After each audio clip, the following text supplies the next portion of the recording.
Shalom, puji Tuhan. Mari kita berdoa. Bapa di dalam sorga, terima kasih buat hari ini kami masih diberi kesempatan untuk mendengarkan berkat-berkat surgawi. Berkati mulut lidah hamba-Mu yang menyampaikan kebenaran firman-Mu, bahkan kami semua yang mendengarkan. Dalam nama Tuhan Yesus, kami bersyukur. Amin. Shalom Bapak, Ibu, Saudara dikasih oleh Tuhan. Luar biasa. Hari ini saya ingin menyampaikan tentang perintah Tuhan yang sangat mendasar. Matius 6, 14, 15. Dikatakan demikian, karena jikalau kamu mengampuni kesalahan orang, Bapamu yang di sorga akan mengampuni kamu juga. Tetapi jikalau kamu tidak mengampuni orang, Bapamu juga tidak akan mengampuni kesalahanmu. Bisa dibayangkan, ya, Bapak Ibu Saudara yang kasih oleh Tuhan, bisa dibayangkan kita lahir sampai hari ini segala perbuatan kesalahan, dosa-dosa kita tidak diampuni karena kita sendiri tidak melepaskan pengampunan. Sungguh celaka, sungguh luar biasa akibatnya. Nah, mari kita akan melihat uraian ini di dalam Matius 5 ayat 43 sampai 45. Demikian Matius 5, 43 sampai 45. Kamu telah mendengar firman, kasihilah sesamamu manusia dan bencilah musuhmu.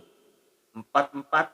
Tetapi aku berkata kepadamu, kasihilah musuhmu dan berdoalah bagi mereka yang menganiaya kamu. 45.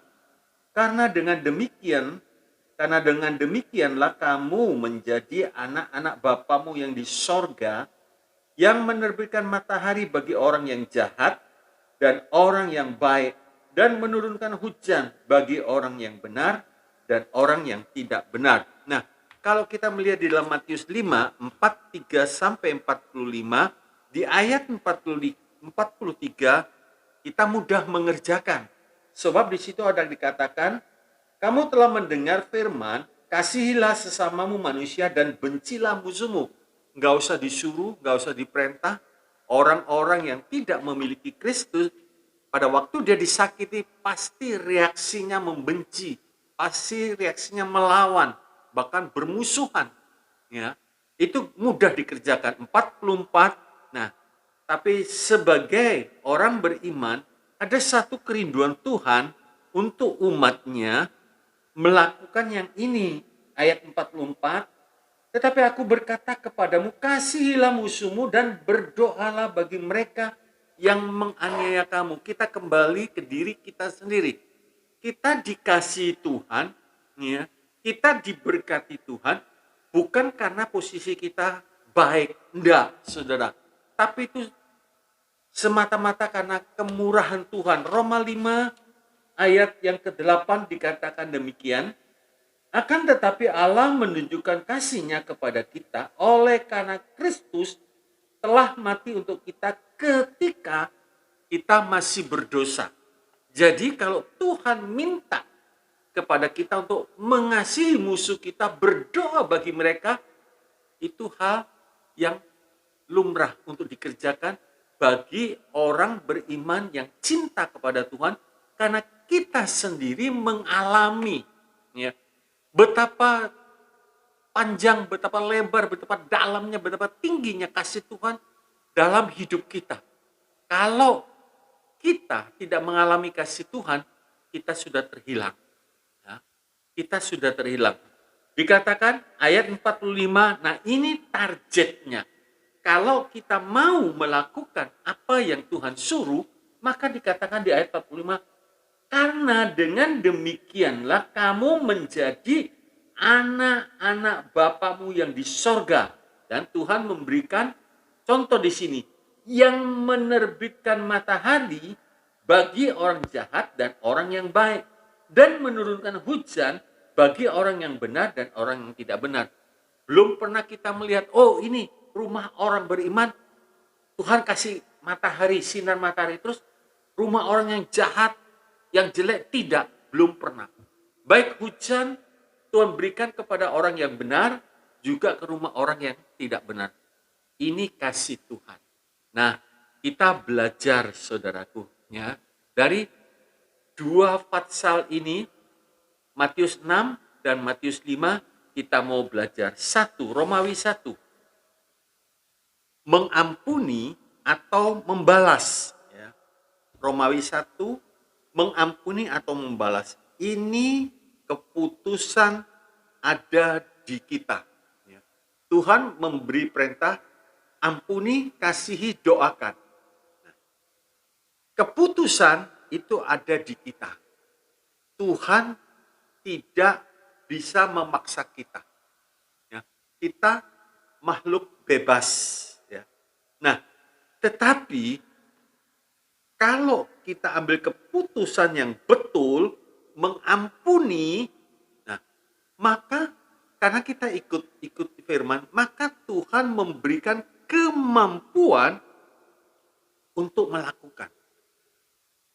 Kita ambil keputusan, ya Tuhan aku mau.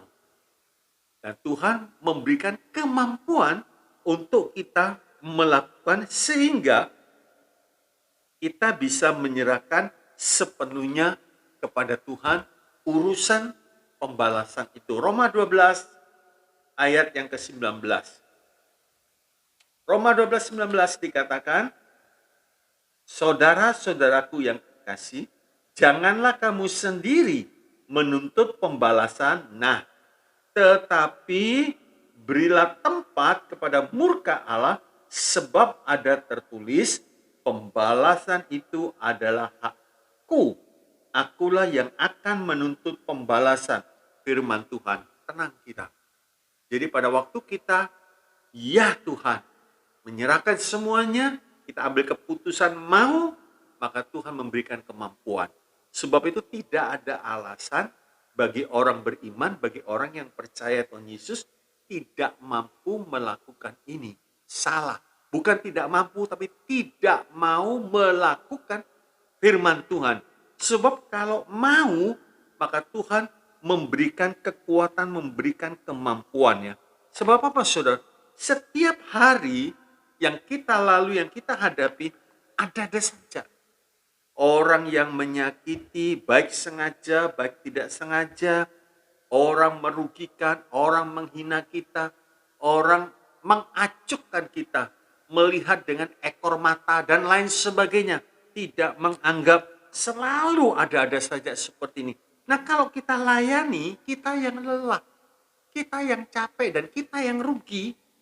Kalau kita melayani orang-orang seperti ini, ya, kita serahkan, selesai, beban kita hilang. Nah, tetapi kalau ini semua terjadi, kalau itu karena kesalahan kita, tidak bisa lari. Mau tidak mau, kita harus mengakui, harus minta ampun, dan harus menyelesaikan perlakuan-perlakuan yang tidak nyaman itu karena kesalahan kita. Kita harus menyelesaikannya. Kita harus terima akibatnya. Dan kita harus mengakui. Ya. Kalau diri sendiri yang salah, harus bertobat. Ya. Jangan menyalahkan kanan, jangan menyalahkan kiri, gara-gara ini dan itu, saudaraku, tidak ada guna. Jangan melawan. Romawi 2, sikap dan reaksi kita. Romawi 2, sikap dan reaksi kita. Nah, dalam hal ini, jangan sekali-sekali memakai pikiran jasmani, pikiran duniawi, saudara. Sebab pikiran manusiawi itu selalu berkata begini, kalau dibiarkan, didiamkan, diampuni, lain kali bisa ganggu lagi, kita bisa diganggu lagi. Ya. Dengan kata lain, kalau kita tinggal diam, kita mengalami kerugian.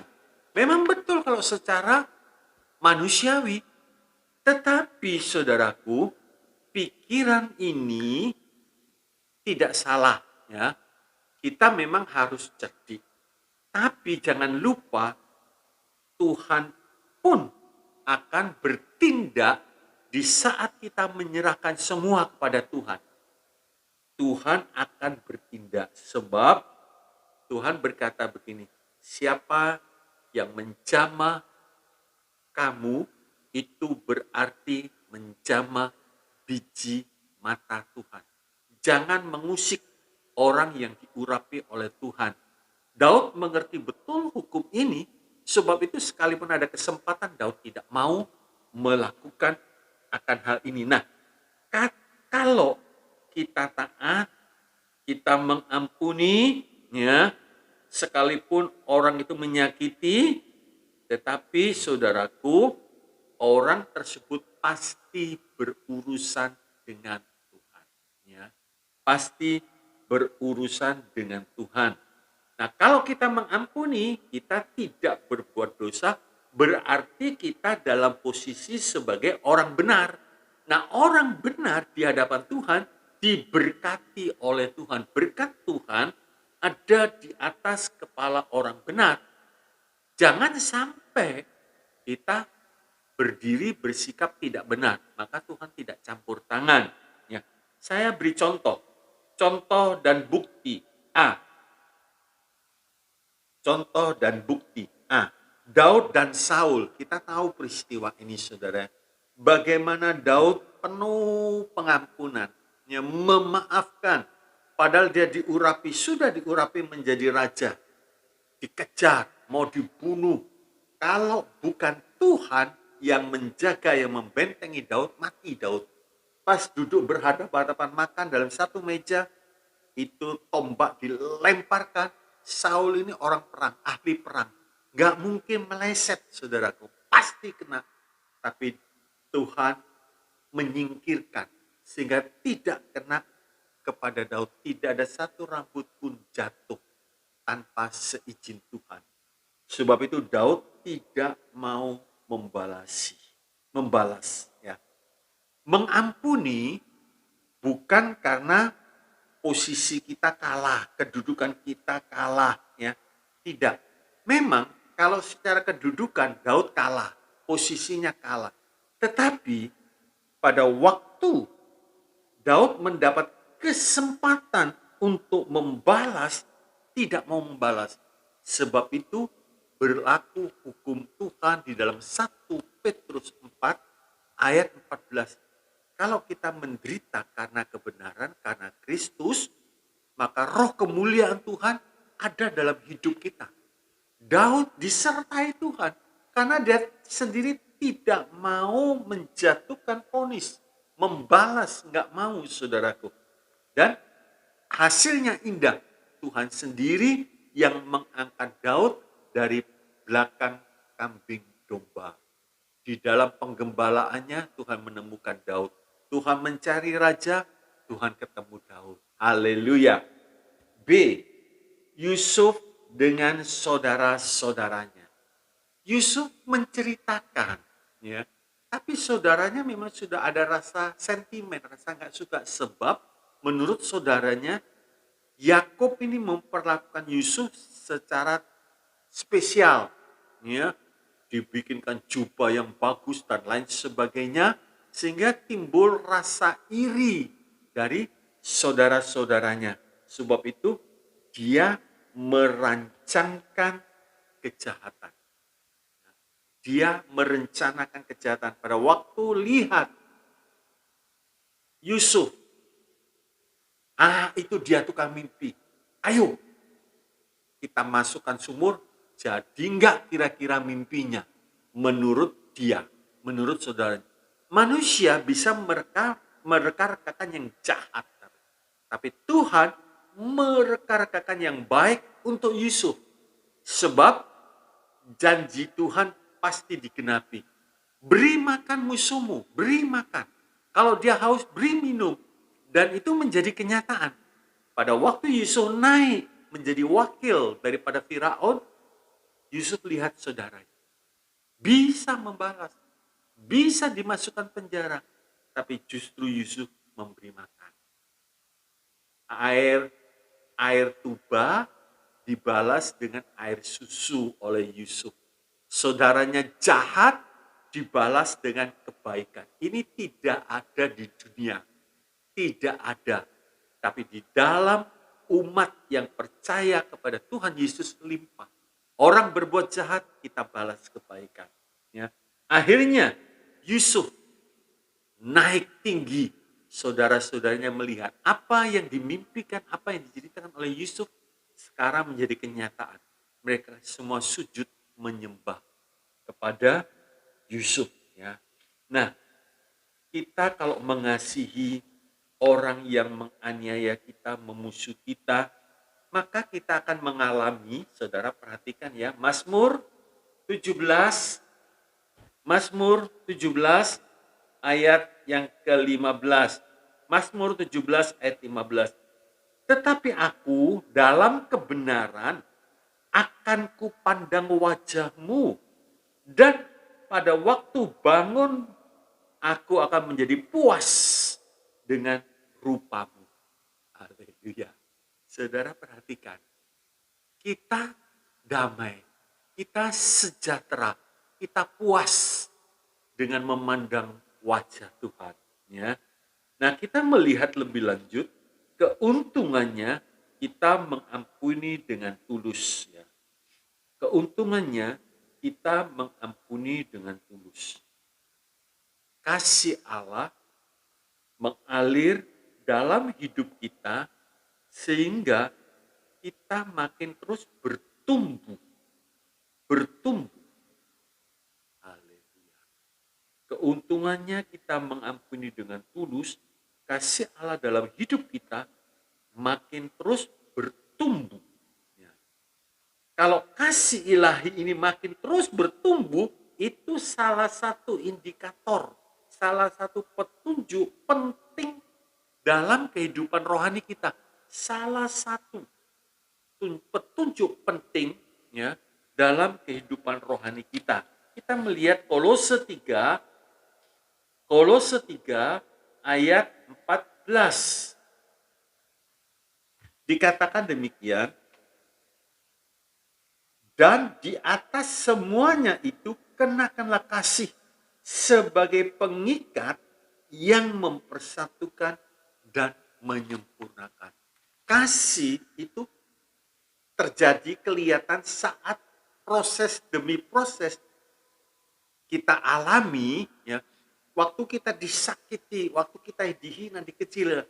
Kalau kita punya kasih ilahi, maka kasih itu yang mengalir. Dan kasih itu yang mengikat.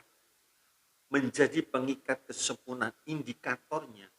Kalau kita dikatakan murid Kristus, apa tandanya? Cinta, mengasihi. Seperti Kristus sudah mencurahkan kasih-Nya rata kepada kita. Nah, kita tinggal menyalurkan kasih Kristus kalau kita mengalami kasih ilahi dalam hidup kita. Kita punya sumber. Jadi waktu orang menyakiti, mengalirkan. Yesus contoh dan teladan kita. Disakiti, dihina, dikata-katai, dihujat. Mengasihi saudara. Bapa, ampuni mereka.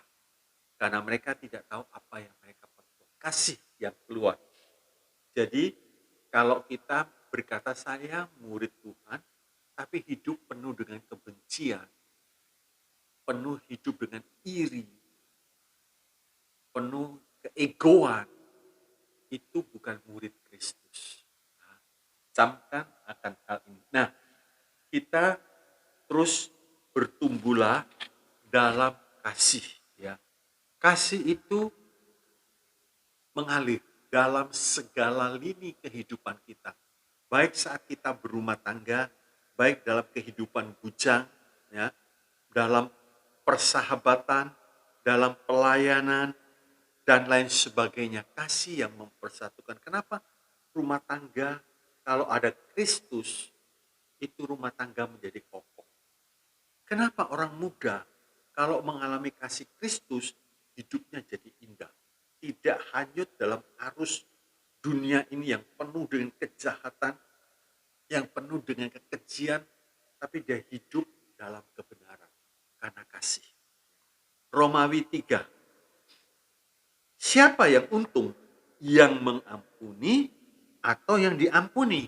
Nah, ini pertanyaannya tuh. Kalau saya bolak-balik mengampuni, saya mengampuni, sampai mengampuni, kan yang rugi saya.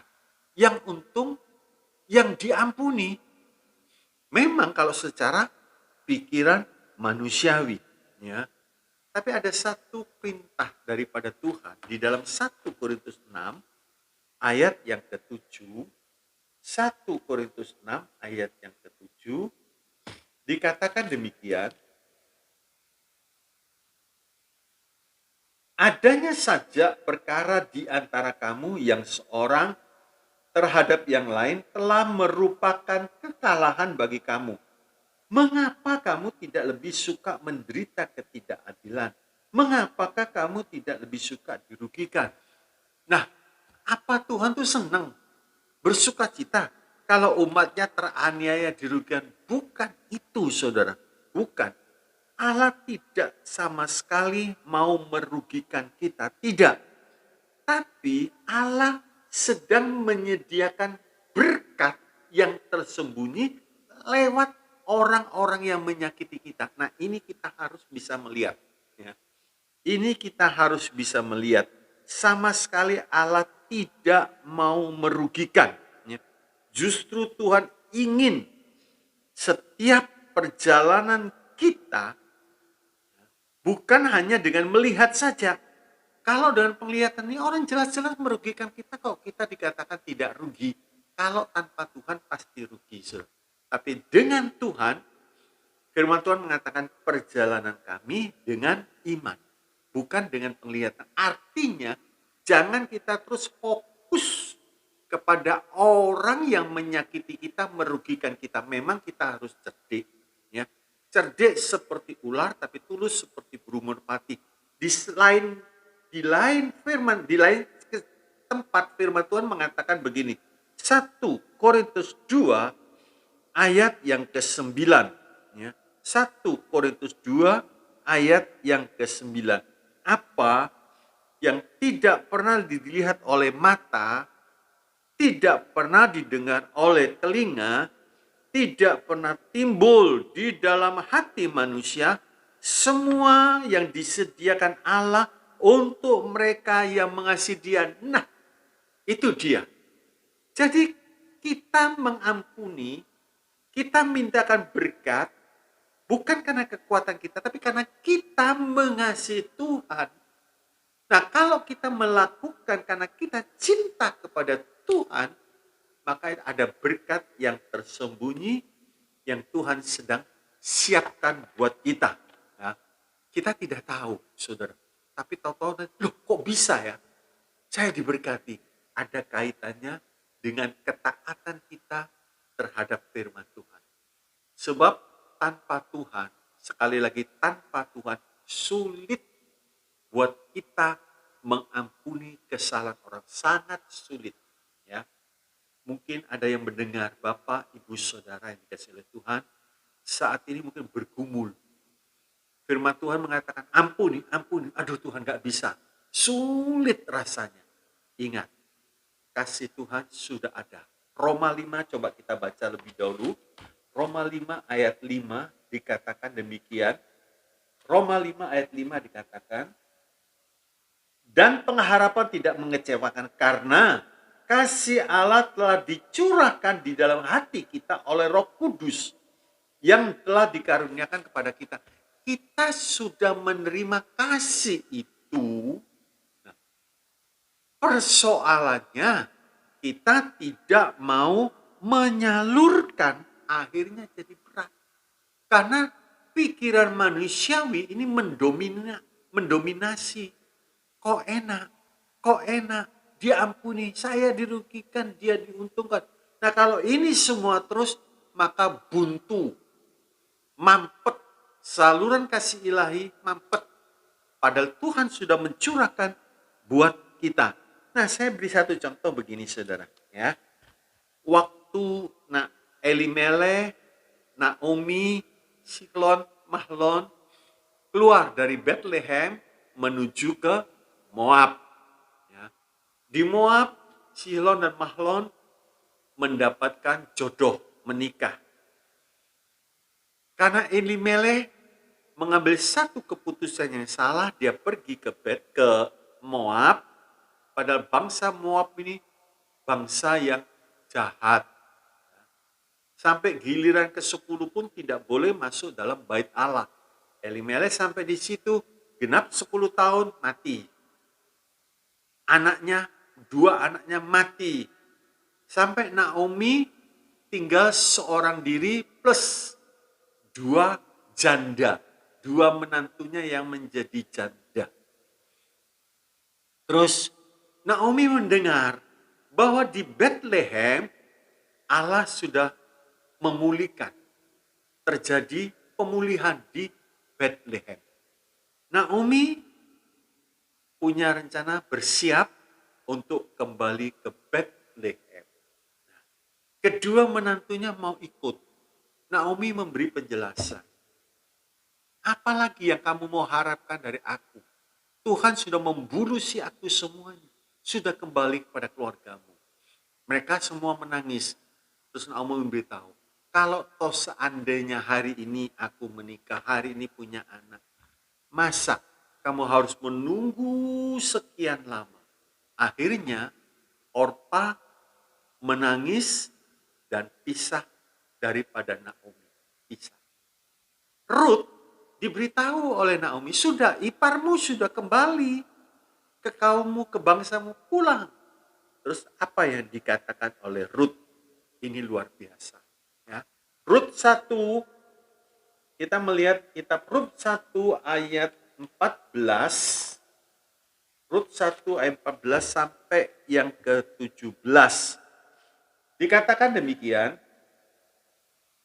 menangis pula mereka dengan suara keras, lalu Orpa mencium mertuanya, ia minta diri, tetapi Rut tetap berpaut padanya. Berkatalah Naomi, telah pulang iparmu kepada bangsanya dan kepada para allahnya, pulanglah mengikuti iparmu itu. Tetapi kata Rut, janganlah desak aku meninggalkan engkau dan pulang dengan tidak mengikuti engkau. Nah, pernyataannya gimana? Sebab kemana engkau pergi, ke situ jugalah aku pergi.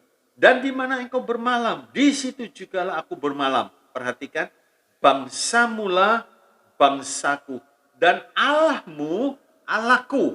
Di kata 17, di mana engkau mati, aku pun mati di sana. Dan di sanalah aku dikuburkan. Beginilah kiranya Tuhan menghukum aku. Bahkan lebih lagi daripada itu, jikalau sesuatu apapun memisahkan aku dari engkau, selain daripada maut. Nah, Ruth punya satu tekad pendirian. Heran, saudara. Apa sih yang dilihat? Naomi sudah bangkrut. Naomi janda, sudah tua. Gak mungkin lagi menikah. Ternyata, Ruth lewat persekutuan dengan keluarga Naomi, dia bisa lihat Allah yang ada di dalam kehidupan Naomi. Ini yang luar biasa. Allahmu, Allahku. Nah, ini yang membuat Ruth kuat. Secara akal, Ruth kalau ikut Naomi, rugi besar. Rugi besar. Tapi Ruth bisa melihat Allah yang luar biasa di dalam kehidupan Naomi. Pasti Naomi bercerita. Sehingga Ruth punya iman yang kuat. Contoh buktinya kalau Allah Naomi itu besar, ajaib. Kenapa Naomi mengalami kerugiannya begitu banyak, menderita begitu banyak. Sampai terakhir dia berkata, jangan panggil aku Naomi. Naomi itu artinya manis. Panggil aku Mara. Tapi itu tidak membuat goncang iman daripada Ruth. Akhirnya Ruth ikut. Apa yang tidak pernah didengar, apa yang tidak pernah dilihat, apa yang tidak pernah timbul dalam pikiran Ruth, itu semua disediakan Allah. Dan Ruth masuk dalam silsilah kelahiran Tuhan Yesus Kristus. Bukan main. Dari orang yang hancur, tidak berpengharapan, Tuhan angkat begitu rupa, ketemu dengan Boas. Indah. Bapak, Ibu, Saudara yang dikasih oleh Tuhan, kalau perjalanan hidup kita bukan hanya karena melihat, tapi perjalanan hidup kita karena iman. Di balik itu semua, di balik kesukaran, ada satu kado yang tersembunyi yang kita belum bisa melihat. Tapi kado, hadiah daripada Tuhan itu betul-betul tidak terpikir oleh akal kita. Ikuti, taati setiap perintah daripada firman Tuhan. Kita pasti untung. Kalau Tuhan menyuruh kita mengampuni, kita yang untung. Bukan orang yang diampuni. Memang secara jasmani, orang yang diampuni untung. Memang dia bebas, merdeka, lepas. Tetapi saudaraku, bahaya. Kalau orang itu tidak bertobat, bahaya. Romawi 4. Keuntungan orang yang mengampuni satu. A. Romawi 4a. Mengalami 1 Petrus 4 ayat 14. Kemuliaan Tuhan menyertai dia. Haleluya. Sejahtera. Luar biasa saudaraku ya. Orang yang diampuni memang bebas. Lepas. Bebannya lepas saudara. Sebab menerima pengampunan sama seperti kita. Waktu Tuhan melepaskan kita, membebaskan kita dari belenggu-belenggu dosa, ada satu kelegaan, ada satu sukacita bebas. Dulu gelap, sekarang pindah kepada terang. Luar biasa. Nah, orang yang diampuni juga begitu. Tetapi kalau dia tetap tidak mau bertobat, keras hati, saudaraku, perhatikan ya. Allah sudah mengampuni, kita sudah mengampuni, Tuhan membebaskan. Kita coba lihat Matius 18. Matius 18 ayat 24 sampai yang ke-34. Agak panjang saudara ya. Matius 18 ayat 24 sampai 34. Setelah ia mulai mengadakan perhitungan itu, dihadapkanlah kepadanya seorang yang berhutang 10.000 talenta. Ya. Jadi kita lihat orang ini berhutang kepada tuannya, ya. Terus dia berkata begini, 25, tetapi karena orang itu tidak mampu melunaskan hutangnya, raja itu memerintahkan supaya ia dijual beserta anak istrinya dan segala miliknya untuk membayar hutangnya. Jadi kalau utang, ya bayar. Nah, tetapi orang ini berkata kepada raja, maka sujudlah hamba itu menyembah dia, katanya, sabarlah dahulu, segala hutangku akan kulunaskan.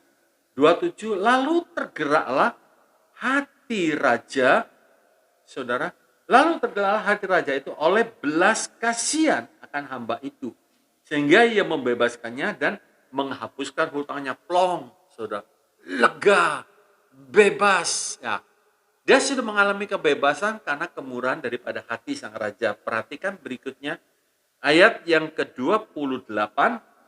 Tetapi ketika hamba itu keluar, ia bertemu dengan seorang hamba lain yang berhutang 100 dinar kepadanya.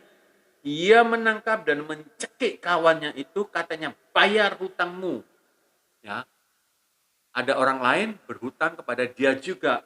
Terus, maka sujudlah kawannya itu dan memohon kepadanya, sabarlah dahulu, hutangku ini akan kulunaskan. 30, tetapi ia menolak dan menyerahkan kawannya itu ke dalam penjara sampai dilunaskannya hutangnya.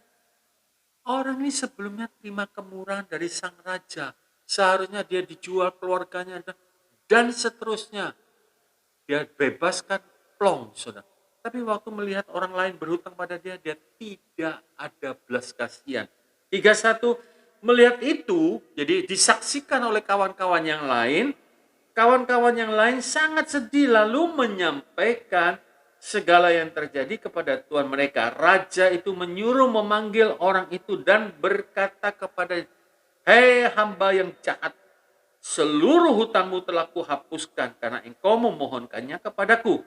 Bukankah engkau pun harus mengasihani kawannya seperti aku telah mengasihani engkau? Maka marahlah tuannya itu dan menyerahkannya kepada algojo-algojo sampai ia melunaskan seluruh hutangnya. Maka Bapakku yang di sorga akan berbuat demikian juga terhadap kamu apabila kamu masing-masing tidak mengampuni saudaramu dengan segenap hatimu. Waspada. Nah, hati-hati ini firman berlaku. Kita sudah menerima pengampunan yang tak terbatas. Orang menyakiti kita itu terbatas. Sebab Tuhan mengatakan kesukaran, pencobaan itu tidak akan pernah lebih dari kekuatan kita. Tapi kitanya ini yang tidak mau mengampuni. Akhirnya Bapa di surga marah. Seluruh hutang kita hidup kembali. Hidup kembali. Mana mungkin kita bisa menyelesaikan? Nggak mungkin. Dan orang seperti ini tempatnya bukan di dalam kerajaan sorga. Tidak, saudaraku ya. Kalau kita sudah merasakan pengampunan daripada Tuhan, salurkan. Ini satu hal, kita tidak mau menghitung untung ruginya. Kalau Tuhan mengampuni kita, apa sih keuntungan Tuhan? Apa sih keuntungan Tuhan? Manusia itu lebih banyak enggak setianya daripada setianya. Tuhan setia, karena Tuhan tidak bisa mengingkari keadaannya. Tapi manusia seringkali tidak setia. Begitu kena kesukaran sedikit ngomel. Begitu kena kesukaran sedikit marah-marah. Dan lain sebagainya. Di sini kita hendaknya sadar. Sadar betul saudaraku. Ya, kalau Tuhan menyuruh kita ampuni. Ampuni. Kita sudah jangan tawar-menawar.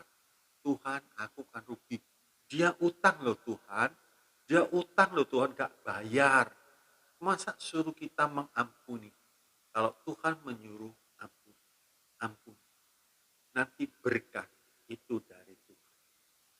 Berkat itu dari Tuhan. Nanti contoh terakhir kita akan melihat saudara. Ya. B. Lepas dari tawanan dan diberkati Tuhan. Lepas dari tawanan dan diberkati Tuhan. Kita melihat Ayub 42 ayat yang ke-10. Dikatakan demikian. Lalu Tuhan memulihkan keadaan Ayub setelah ia meminta doa untuk sahabat-sahabatnya. Dan Tuhan memberikan kepada Ayub 2 kali lipat dari segala kepunyaan dahulu. Captivity. Ya. Artinya Ayub lepas dari tawanan. Ya. Dalam terjemahan King James dikatakan lepas dari tawanan. Kenapa? Karena Ayub bisa mengampuni, melepaskan musuh yang menjengkelkan, saudara ya. Melepaskan musuh yang betul-betul menjengkelkan dalam keadaan sudah terpuruk, tidak berdaya, seluruh tubuhnya penuh dengan kudis, sakit sudah, infeksi dan lain sebagainya, mungkin panas, badannya dingin, panas dingin, sudah nggak karuan. 10 anaknya mati, depresi sudah, tanpa Tuhan depresi. Teman-temannya justru memojokkan, justru menuduh, justru menyudutkan dia terus. Sampai akhirnya Ayub berkata, engkau ini penghibur sialan. Ya. Bukan penghiburan, tapi kata-kata yang mematikan. Ya. Nah, di sini Tuhan menyuruh Ayub, menyuruh orang-orang yang menyakiti Ayub, ayo kamu datang kepada Ayub, kamu bawa korban, hanya doanya Ayub yang aku dengar. Ayub di atas angin, saudara. Ayub di atas posisinya. Enak lu sekarang. Kalau aku tidak berdoa buat kamu, kamu tidak diampuni. Nanti dulu. Nanti dulu. Kita coba melihat. Ayub 42 ayat 7. Setelah Tuhan mengucapkan firman itu kepada Ayub, maka firman Tuhan kepada Elifas, orang Teman, murkaku menyala terhadap engkau dan terhadap kedua sahabatmu. Karena kamu tidak berkata benar tentang aku seperti hambaku Ayub. 8. Oleh sebab itu ambillah 7 ekor lembu jantan dan 7 ekor domba jantan dan pergilah kepada hambaku Ayub Lalu persembahkanlah semuanya itu sebagai korban bakaran untuk dirimu, dan baiklah hambaku Ayub meminta doa untuk kamu. Karena hanya permintaannya lah yang akan kuterima, supaya aku tidak melakukan aniaya terhadap kamu. Sebab kamu tidak berkata benar tentang aku seperti hambaku Ayub. Nah, kalau hanya baca begini, Ayub posisinya di atas, saudara. Ya, Ayub di atas. Sekarang, kalau Ayub tidak mau berdoa, aniaya datang, kesukaran datang pada orang-orang yang menuduh Ayub. Tetapi Ayub tidak melakukan. Nah, di sini kita melihat Ayub mengampuni, ada kado, ada hadiah istimewa di balik pengampunan itu. Saudara perhatikan, waktu Ayub berdoa, mintakan ampun kepada sahabat-sahabatnya yang jelek, ternyata di balik pengampunan itu Tuhan mencurahkan berkat. Yang pertama, hartanya kembali. Kembali 2 kali lipat. Kesehatannya pulih. Sampai Ayub bisa melihat sampai gilir keempat. Bukan main. Artinya puas. Puas dengan sepuas-puas hidupnya. Ayub bisa melihat generasi keempat. Karena apa? Mengampuni.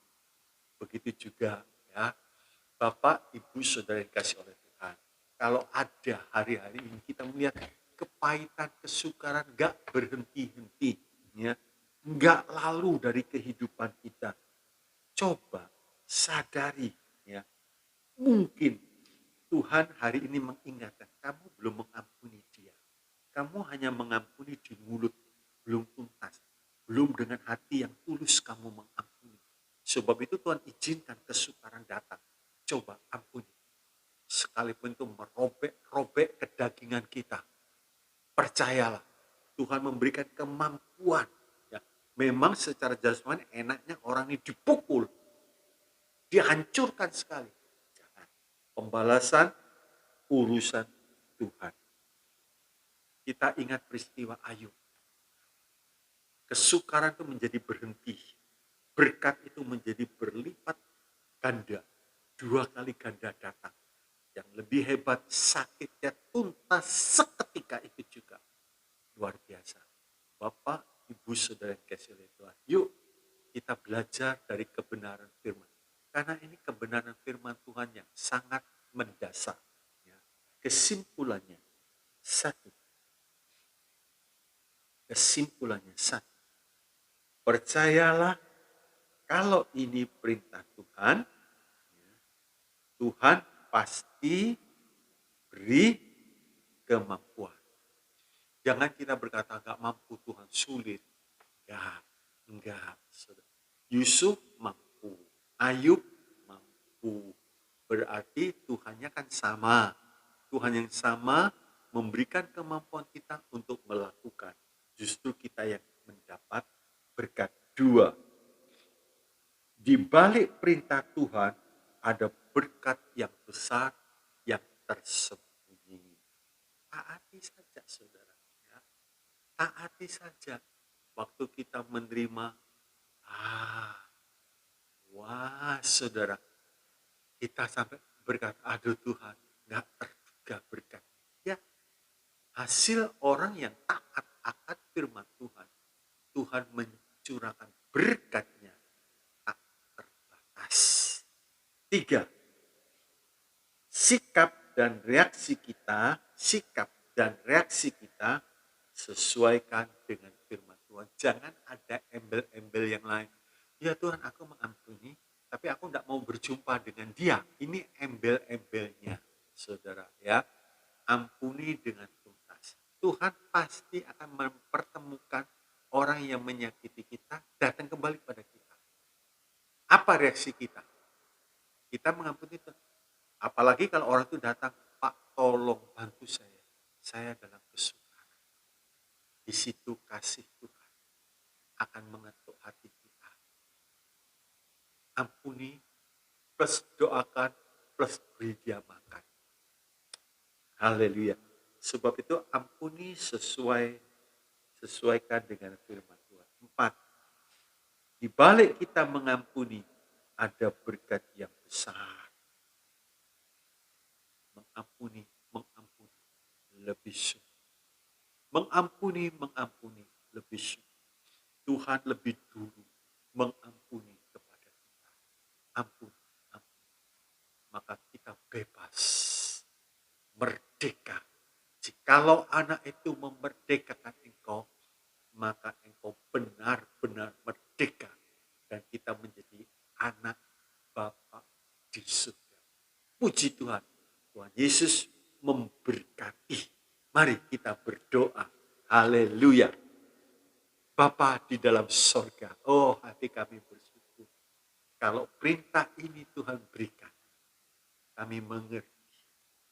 Tanpa kami diampuni oleh Engkau, kami berada dalam kerajaan gelap. Kami tidak mengalami berkat-berkat-Mu, Tuhan. Tapi di saat kami melaksanakan, mengerjakan tugas yang Tuhan berikan, tugas yang sangat mendasar ini, kami melihat kemurahan Tuhan yang tak terbatas terus mengikuti kami sepanjang umur hidup kami. Terima kasih Tuhan, terima kasih. Kami mau selalu ingat kalau ada musuh yang menyakiti kami, merugikan kami, menganiaya, memfitnah dan lain sebagainya. Urusan kami mengasihi. Urusan kami bukan membalas. Terima kasih Tuhan Yesus. Meneraikan setiap kebenaran firman. Sehingga setiap umat yang melaksanakan, melakukan perintah-Mu, mendapatkan hadiah yang tersembunyi di balik pengampunan. Terpujilah nama-Mu. Dalam nama Yesus, hamba-Mu bersyukur. Mari Bapak, Ibu, Saudara yang dikasihi oleh Tuhan, kita mau angkat tangan kita. Terimalah saat ini berkat kasih dari Allah Bapa. Damai, sukacita, kemurahan anugerah dari Tuhan kita Yesus Kristus, kuat kuasa persekutuan di dalam Allah Roh Kudus, limpah dengan karunia-karunia roh dan buah roh, menyertai perjalanan hidup kami, sampai Maranatha Tuhan Yesus datang kembali. Kami mau terus menyalurkan kasih. Terima kasih, terpujilah nama dalam nama Yesus, berkat ini diberikan. Haleluya. Semua yang percaya katakan amin. Shalom, Tuhan Yesus memberkati.